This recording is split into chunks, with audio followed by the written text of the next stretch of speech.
Good evening, Fiji. Welcome to For the Record.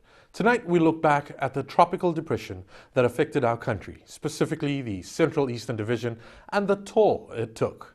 From the coverage by our FBC News team, we examine how well are we Fijians prepared in times of disaster.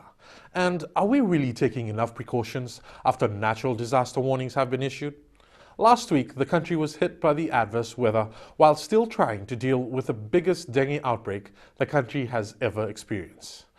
Reports of the pending tropical depression began on FBC TV early. From Monday, FBC News journalist Akosita Tale compiled this report. A tropical depression building offshore to the west is expected to move towards the country and may eventually develop into a tropical cyclone over the next few days. From tomorrow, we expect this active trough to come down over us, and together with the depression that is coming onto Fiji, is going to bring lots of rain and strong winds and gusty winds. And the rains, if they are persistent enough and falling at the same place, they're bound to cause major flooding of our major rivers, particularly in the Western Division. The public is being encouraged to make use of current fine weather conditions to carry out necessary preparations. If we're prepared like we were in the last cyclone, it saves lives and it can save property as well. So the weather warnings that are coming through at the moment, listen to them, take some advice. The weather's not too bad at the moment, so take this opportunity. The government is ready to assist Fijians in all ways they can and is urging everyone to help members of the communities prepare for the possible severe storm. So we've been watching it very closely over the weekend. So all the arms of government have now been they're involved. Our mechanisms start to slowly kick in over the next few hours. The weather office says if the depression develops into a tropical cyclone, it's bound to bring some heavy damaging swells to parts of Fiji, particularly the coastal lines facing the north and west. Akosita Tale, FBC News. Soon after, the Nadi Meteorological Office managed to clarify that there were two different tropical depressions that were bound for the Fiji group. The two depressions will bring heavy rain, strong winds and currents over Fiji for the next couple of days. Essentially until Friday and into Saturday, and by that time we anticipate this system to develop into a tropical cyclone. Wangai Delua says it's still too early to locate the specific area that the cyclone will hit, as the two models are still coming together. At this stage we are sending the message that for the whole of Fiji. And initially it looked like the Western Division only and the Southern, but now it's the whole of Fiji. We expect the system to come through from the north of Viti Levu through the whole of Fiji by early next week. Wangai Delua says the situation is very rare as they sent out an early warning before the weather situation occurred. These two systems are now tracked by satellite. They are yet to come to within our radar range. These systems do exist and they are approaching Fiji. Tonight we expect rain to start in the Western Division, spread across all over Fiji from tonight, and we expect the rains to be heavy. Of course, floods will come later. The weather office is sending out a stern warning to members of the public in flood-prone areas to start moving to higher ground and take necessary precautions. Akosita Tale, FBC News. But as the weather situation developed, the country already had a health situation which was affecting our communities and the nation's productivity. The outbreak of dengue continued to threaten to develop into an epidemic as more people fell victims to the deadly disease. Fiji's biggest dengue outbreak in history was now affecting not only school students but teachers as well. FBC News' Shireen Lata reports. Schools around the country are now feeling the pinch of the dengue outbreak. Heads of school are concerned about the absenteeism rate in schools as most students fall sick due to dengue. As a result of dengue, a number of children are feverish, a number of children are not coming to school, a number of children have to be taken back home to the parents, a number of parents have to be now called to school so that they can take appropriate care of their children. Teachers too haven't been spared. This is more common in schools in the Central Division, which holds the largest number of dengue statistics. Particularly in primary schools where, You have exact number of teachers to exact number of classes. If a teacher is absent or two teachers are absent, then it really becomes difficult to supervise those classes. So teachers end up, in multiple supervision. Singh says they have visited most schools and found that school heads are trying their best to battle dengue. There is a distribution of leaflets, there is distribution of information to the children about the dangers of dengue. We are trying to impress upon children that dengue bite is no ordinary mosquito bite, that it has been fatal in certain circumstances, and that we need to take this message very, very seriously. The Education Ministry has already suggested to schools on what steps to take to prevent the spread of dengue. Minister Philip Mbole says they'll need the support from the parents, school management and the community to deal with this issue together. Sharin Lata, FBC News. With the dengue situation still at hand, the country braced itself wondering what the impact of this tropical depression will have on the number of dengue cases. But the Western Division was given a break as the Nandi Meteorological Office revealed that only the Central Eastern Division was going to be affected the most. Even though the heavy rain warning for the Western Division has been cancelled, the Met Office is calling on other divisions to take necessary precautions as the depression moves away from the west. The depression has moved up north of us, and it's taken with it all the heavy cloud and rain, and we anticipate the system to move further out towards Vanoleu and the Taveuni and other parts of Fiji, where it will linger, and for the next few days until the weekend may become a tropical cyclone.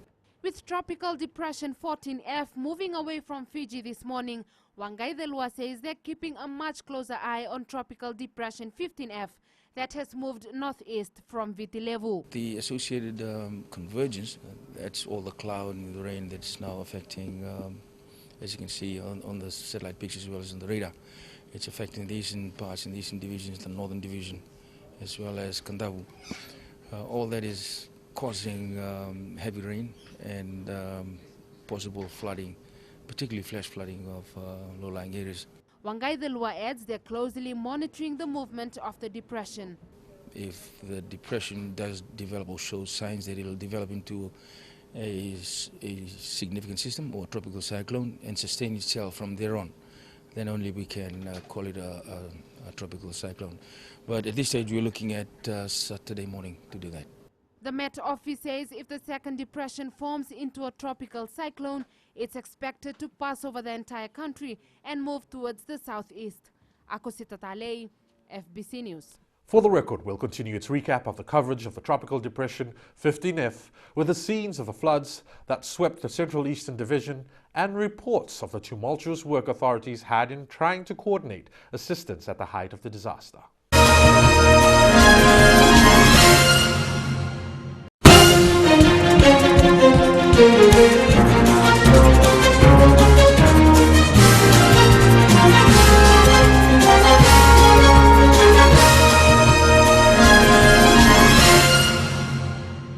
Welcome back to For the Record as we continue our recap of FBC News' coverage of the tropical depression that recently affected our country. The Central Eastern Division was worst affected with flooding in many parts of Navua, Suva, Nosori and the Tailevu and Neitasiri provinces. In Sawani and Neitasiri, just outside of Nosori, some people were stranded while others had to evacuate their homes as heavy flooding followed the rain. Making the situation worse, most people were out of touch with their families as the rain continued. Some families in Suva were not spared from the rising waters and sought shelter in evacuation centers. Chalendau Dakavaka compiled this report. Because the Sawani Bridge was underwater as the Waimanu River burst its banks, these commuters could not reach their homes in the Neitasiri highlands. For some, the flood reminded them of Cyclone Kina in 1993. A lot of villages and settlements near the Waindina River were flooded. These included the villages of Ndelaila Sakau, Nandakuni, Wainawanga, Nauluvatu that were really affected by this flood. Passengers had to seek shelter at the nearby service station and with some resorting to sleeping in the buses. This man had been stranded since 2 in the afternoon and voiced his desire to get home to his family.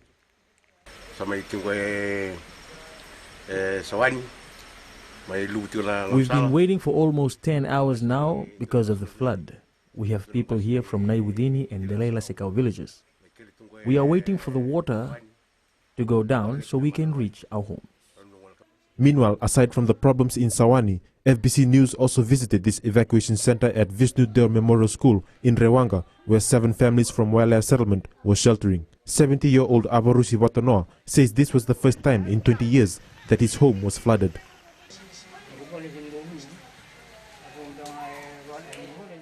My house never gets flooded because it's got 2 stories. That's why we were caught by surprise when the water started to enter our home.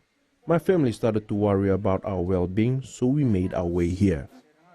It was a long and tiresome night for those chased out of their homes by the rising waters. With the rain over at present, the task now is to pick up on what was left behind by Mother Nature's wrath. Chalendo Takatak, FBC News.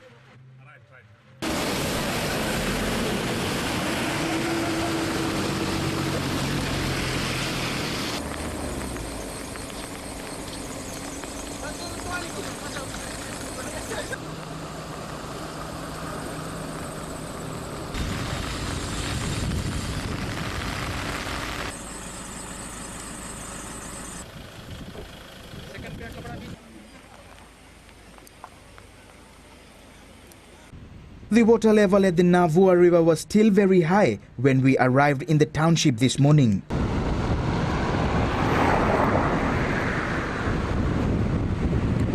Last night the river broke its bank after hours of heavy rain. Floodwaters didn't spare homes, roads and the Navua hospital, which is located right next to the river. As floodwaters rose, police helped transfer patients from the hospital to the Romathanitambua house. 3 bodies from the morgue had to be transferred to the Suva hospital. Today, medical staff, the Navy and the National Fire Authority were busy cleaning up.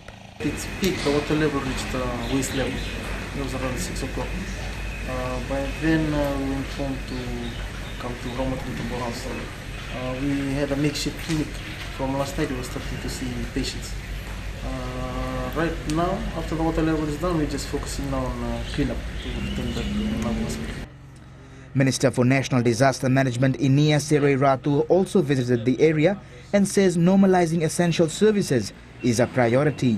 We need to return to normalcy immediately, and for that to happen we need essential services, the lifeline, electricity particularly, because that will mean restoration of water as well. I know that Navua is currently affected due to power, but that hopefully will be restored soon so that we can have normal water services, and most importantly the safety of the people and their needs.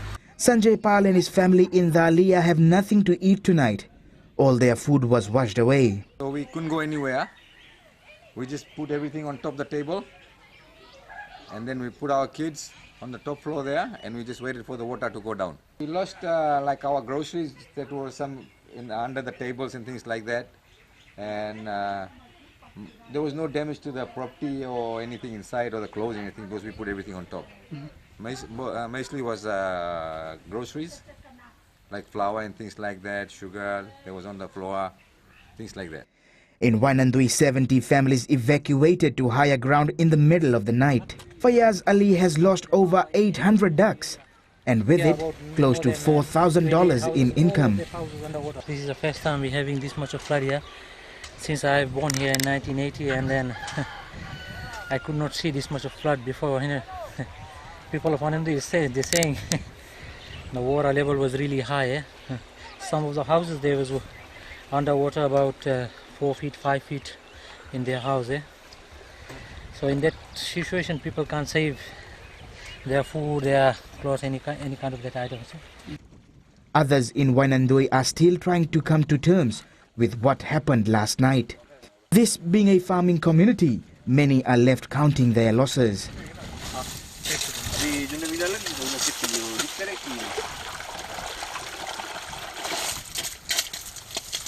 Ajay Prasad is a dairy farmer in Namboro. 18 of his cattle and 8 sheep drowned in the flood. गाय मरा है, बच्चा मरा, एक बच्चा, भेड़ा, मुर्गी सब मरा। इस बाढ़ में सब बह गए। बाढ़ चढ़ा था, बहुत जल्दी चढ़ा था। काफ़ी डैमेज हो गया है।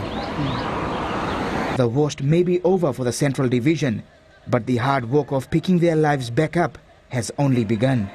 Shanal Shivan, FBC News. Even the capital city was not spared, with some areas under flood waters for the first time ever. While most attributed the flooding to blocked drains, the sudden impact of the heavy rains caught everyone by surprise. This is Indra Singh's report from Suva City. Flooding was evident just about everywhere in the greater Suva area by this afternoon. Properties and roads which were never prone to this situation were not spared, resulting in anger.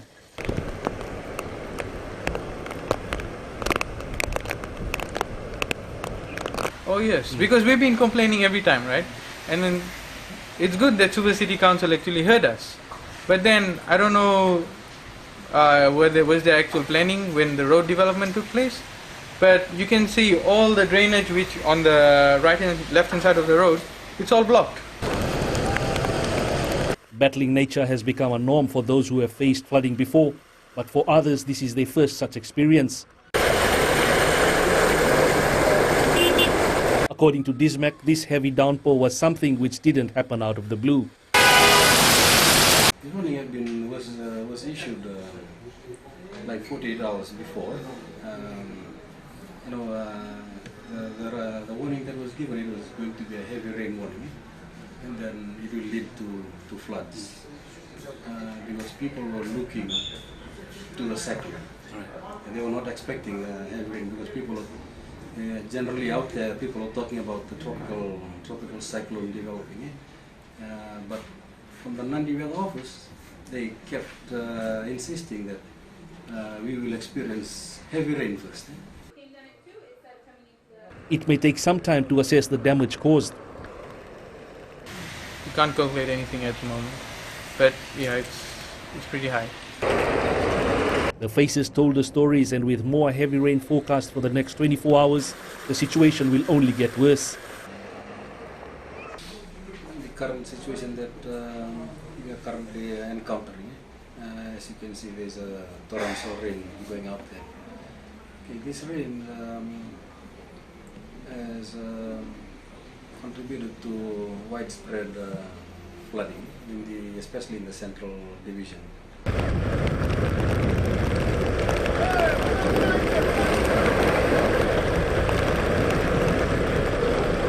It's time for those affected to take precautionary measures and stay safe. With the high tide expected about now, more people are expected to be affected. Indra Singh, FBC News.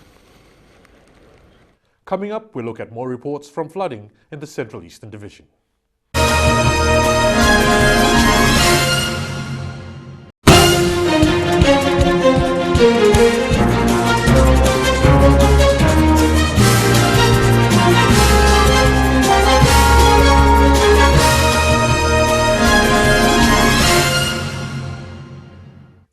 You're back on For the Record. We continue our look at the impact of the tropical depression that was 15F. We've been viewing images and reports of the flooding, and just before the break, we viewed a report of flooding in Suva City, which highlighted the issue of blocked drains that caused flooding in certain areas. Now, how do these drains get blocked? Well, there are a number of issues that one can talk about, from planning to regular proper maintenance, but one unavoidable constant is rubbish. These drains in the cities and towns and urban centers over the years have seen a rising number of rubbish, which points to its increasing population. We spoke with DISMAC Director Manasa Tangivakimbao, and he too stressed the need for all Fijians to practice proper rubbish disposal. We would like to, most of the floodings that we've encountered is due to blockage drainways with rubbish and all that. And we would like the public to at least do the basic work by cleaning the immediate surroundings, clearing the drainways, and do not put rubbish, throw rubbish into the drains or waterways. Because in times like this, you throw the rubbish into these waterways, and then you'll get that rubbish back when it's times like this. Heavily populated areas which were also affected showed blockage of drains as evident in Mika Longa's report. This quarter settlement opposite the United Apparel Garment Factory in Nandawa was underwater at around 9 this morning. The police already at the site checking on the affected residents.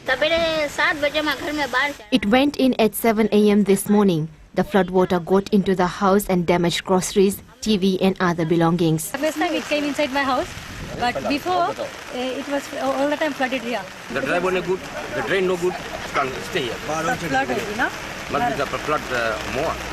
Umleshwati says flooding of homes in the area is being caused by this blockage. I'm still Nandawa, 40 years finished. But town council that drain, this town council no killing him. Town council not that killing that drain, and my home is water is coming. And down from here, behind the garment factory, this is the scene. The road is under 2 feet of flood waters. This is Balgovin Road in Nandawa. It's been like this since 7:30 this morning during heavy downpour and high tide. The residents are blaming poor drainage to be causing this.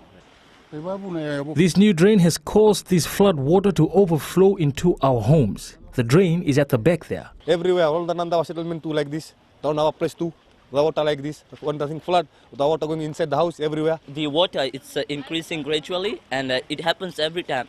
Whenever it rains, just half an hour heavy rainfall, and it starts flooding up. Climate change. National Special Administrator Moses Akama told FBC News the flash flood was caused by rubbish clogging the drains. Kama says the rubbish were thrown into the drain along Ratundovi Road, and while the Nesinu Town Council cleans up the area, it's helpless at times like these. Meanwhile, this was the scene along the Suva foreshore this morning. At the University of the South Pacific, workers were trying to clear this part of the road during the heavy downpour. On Lodala Bay Road, these road workers had cleared the debris from a fallen tree that had blocked traffic earlier in the morning. The continuous heavy rain is expected to flood other parts of the greater Suva area later tonight. Mikalonga, FBC News. Speaking again with DISMAC Director Manasa Tangivakimbao about the situation with evacuation centers, of which 13 have already closed in the Central Division. Altogether, over 5,000 people have been accommodated in these evacuation centers. A large number of evacuees have yet to return home, even though their homes were not damaged by flood waters. They are there mainly because they do not have water supply in their respective homes. They are living in these evacuation centers because these evacuation centers have water tanks. So they are there because of the water. Following numerous requests from evacuees, a directive has been issued for food rations to be distributed to evacuation centers. In times of emergency, when people move into evacuation centers, they are to take with them 3 days worth of food supplies to sustain them for the first 3 days while they are in the evacuation centers. That is in time of disaster and emergency. After the 3 days, then government kicks in with assistance. But for this one, the Prime Minister has directed that we look into at least providing some relief rations to the people that are living in these evacuation centers, because most of them were caught by surprise with heavy rain and floods in the area, and they moved to evacuation centers with what they have on their body and nothing else. Manasa Tangivakimbao says they have not been able to get the number of babies and children in evacuation centers, but are attending to their needs. Since it's in the Central Division, we've taken it upon us to run to these evacuation centers and get the details ourselves. That's why we are moving some of the rations this morning. Some of these evacuation centers have children, babies, and we've done purchasing accordingly to suit the people out there. With the rain easing and flood waters gone in the Central Division, the DISMAC office is also expecting evacuees to clear out from the centers. Government, this morning we are shifting and deploying some of the relief rations to these evacuation centers to sustain them for at least 1 day, 24 hours. Over only the period that they are staying in these evacuation centers, and we expect them to move back to their homes. 884 homes in the Central Division have been recorded as being partially damaged due to the flooding. The number is expected to increase following DISMAC's assessment. Eleanor Turangai View, FBC News. Although Fijians have improved in responding to warnings, there are still instances of neglect. Most times when we give out warnings, most of our members of the public do not take heed of these warnings. The greater populace, we've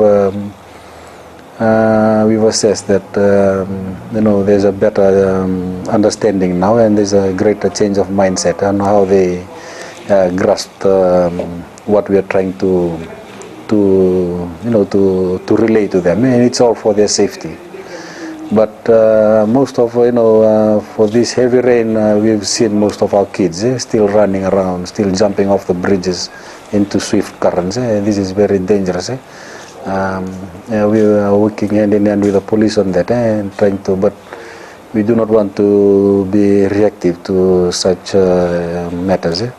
We'd rather be proactive, and being proactive is asking the members of the public to take heed of the warnings and abide by it. We can only hope that we Fijians improve with our preparedness to such disasters. Thank you for joining us this evening. We look forward to having you again with us next week. For questions and comments on the show, please send them to fortherecord@fbc.com.fj. Good night, Fiji.